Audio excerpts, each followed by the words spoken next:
Hey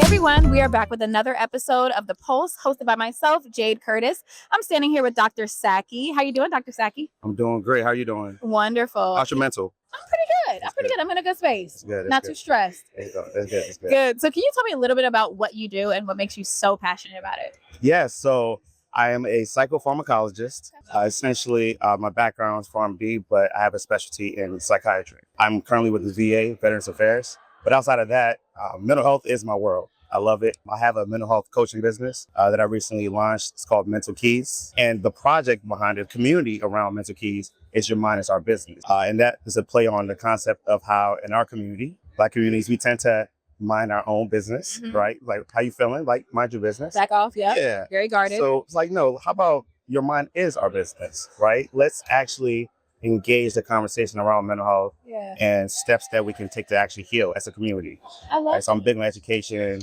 around mental health and just embracing and just normalizing that process. Yeah, absolutely. I love that. Mind your business is something that we say a little too often. Yeah. And I think especially when it comes to our health, we do need to be a little bit more considerate of each other and our mental health and ask each other about it. So absolutely. So can you tell me a little bit more about your organization and some of the ways that you are helping our community improve their mental health? For sure. So Mental Keys, LLC, under that, like I said, Your Mind's Our Business is the project of the community.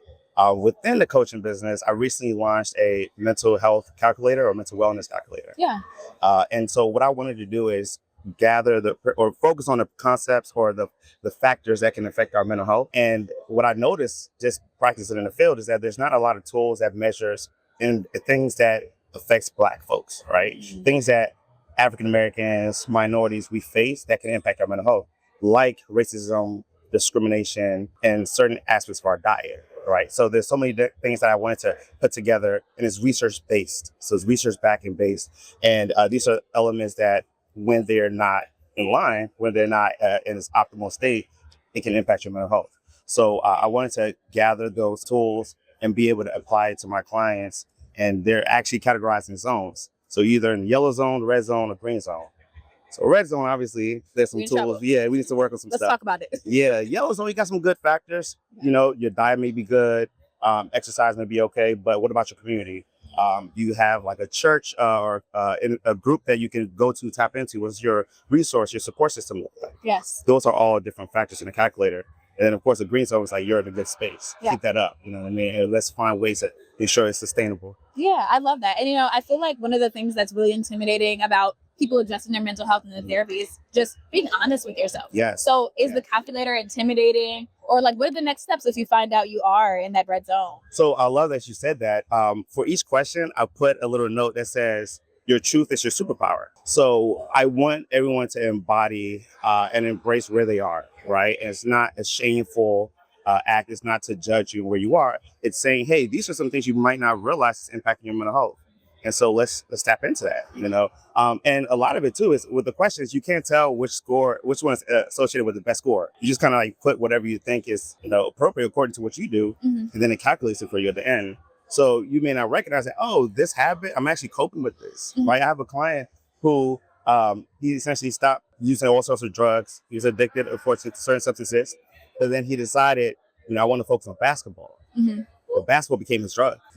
So he was treating basketball in the same way that he was treating drugs. Really? Yeah. Wow. And you don't recognize it. Yeah. So I guess, wow. So, whoa. I'm sorry. That actually kind of blew my mind because like one thing that people tend to do, they dive into work or they dive into their hobbies or they start being really, really involved with something that they enjoy. But so you can do it too much. Yeah. Some people are addicted to stress. Oh. Like stress can actually be a drug for them. Like they chase it and they bury themselves into it and avoid all the other elements of their well-being. So if you look at substance abuse and the diagnosis for it, some of the elements includes just ignoring important aspects of your life or dismissing it to engage in it. And some people do that with things that are seemingly healthy. Yeah. Like, oh, there's nothing wrong with basketball, but you're doing it in an unhealthy way. There's nothing wrong with work, but you're doing it in an unhealthy way. You become addicted to the actual stress. Yeah. So yeah. So how can someone kind of recognize either when they're starting to do that or when a loved one is starting to do that? So it does take, honestly, a lot of it is awareness and recognizing and being able to be open to the idea that this may not be healthy, right? Because society will tell you that there's nothing wrong with work or like, activities like working out. But the education behind it, right?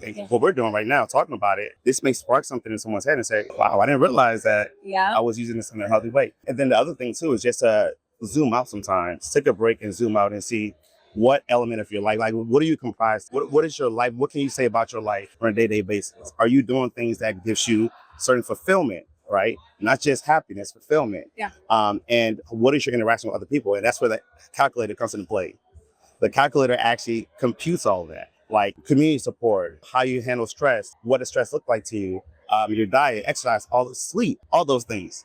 If you're missing sleep because you're engaging in this, that's a problem. Okay, and you keep bringing up the calculator, and I'm intrigued too.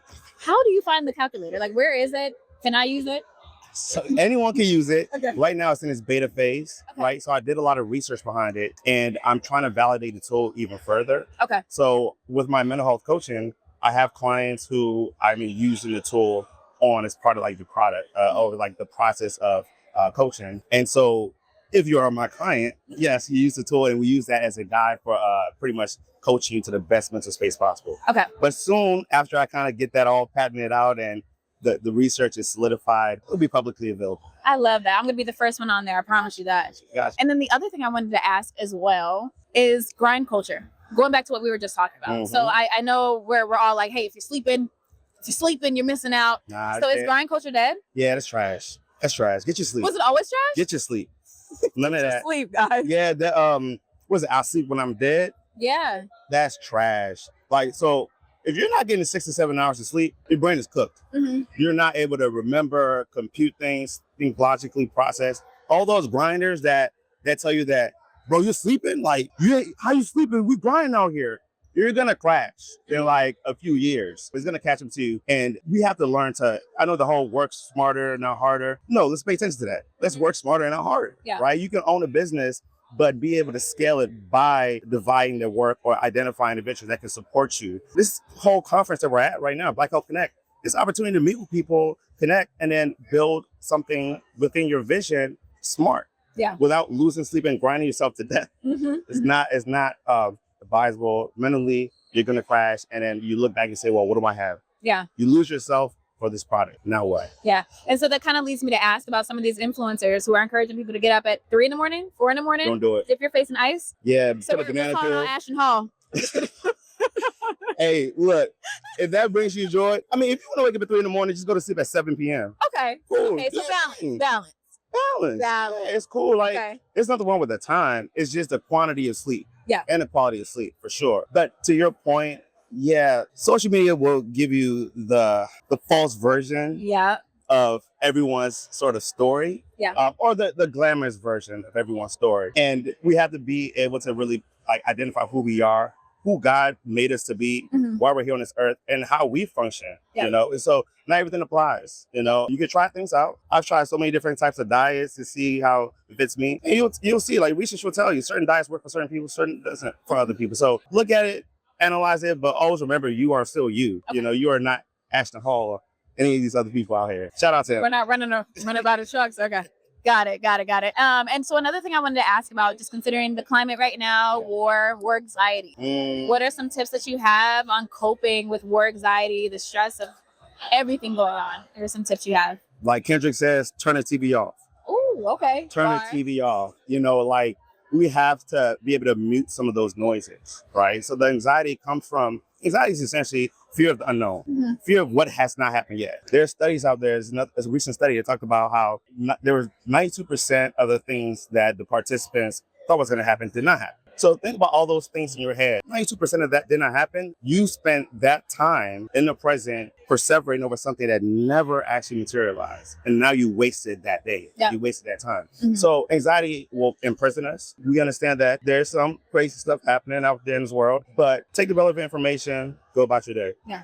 Identify what you need to do, right? Don't over-prepare for something that hasn't happened yet, but pay attention to what you need to do for any particular circumstance that may happen in the future that is very likely and imminent. Yeah. Otherwise, turn that TV off.